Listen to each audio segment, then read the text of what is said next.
की तारीख आखिरकार सामने आ गई है। ये जनगणना 2 चरणों में की जाएगी, जिसका पहला चरण 1 अक्टूबर 2026 से शुरू होगा, जिसमें उत्तराखंड, हिमाचल प्रदेश, लद्दाख और जम्मू कश्मीर में जनगणना कराई जाएगी। और दूसरे चरण की शुरुआत होगी 1 मार्च 2027 से। आजादी के बाद यह पहली बार होगा जब देश में जातियों की गणना जनगणना के साथ होगी।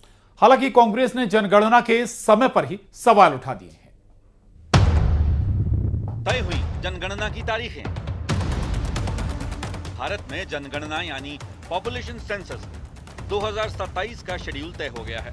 केंद्र सरकार की तरफ से तैयार किए गए शेड्यूल के मुताबिक यह ऐतिहासिक जनगणना 16 जून को अधिसूचना जारी होने के साथ ही शुरू हो जाएगी। खास बात यह है कि इस बार जनगणना के साथ साथ जातियों की जनगणना यानी कास्ट सेंसस भी कराया जाएगा, जिसे लेकर लंबे समय से राजनीतिक और सामाजिक बहस चल रही है। जनगणना की प्रक्रिया 16 जून को अधिसूचना जारी होने के साथ शुरू हो जाएगी। जनगणना का दूसरा और अंतिम चरण फरवरी 2027 से शुरू होकर 1 मार्च 2027 को पूरा हो जाएगा। यानी इसके बाद आंकड़े आने शुरू हो जाएंगे। ये प्रक्रिया पूरे तरीके से डिजिटल होगी। 3 साल में यह प्रक्रिया पूरी की जाएगी। इससे पहले 5 साल में यह प्रक्रिया पूरी की जाती थी। केंद्र सरकार ने इस बार जनगणना को 2 हिस्सों में बांटने का निर्णय लिया है।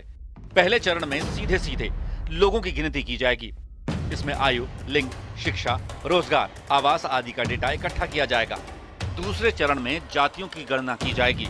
हालांकि कांग्रेस ने जनगणना के समय पर सवाल उठाए हैं। कांग्रेस के मुताबिक जनगणना कराने में सरकार जानबूझकर देरी कर रही है। 2027 में जनगणना होगी, 2 साल में जनगणना के आंकड़े आएंगे। इसका मतलब 2029 में भी महिला आरक्षण नहीं लागू हो पाएगा। मार्च 27 से शुरू कर रहे हैं, 2 साल अभी हैं, तो ये अपने चुनाव के एक इवेंट बनाना चाहते हैं कि चुनाव के अंदर इवेंट की तरह इस्तेमाल करेंगे।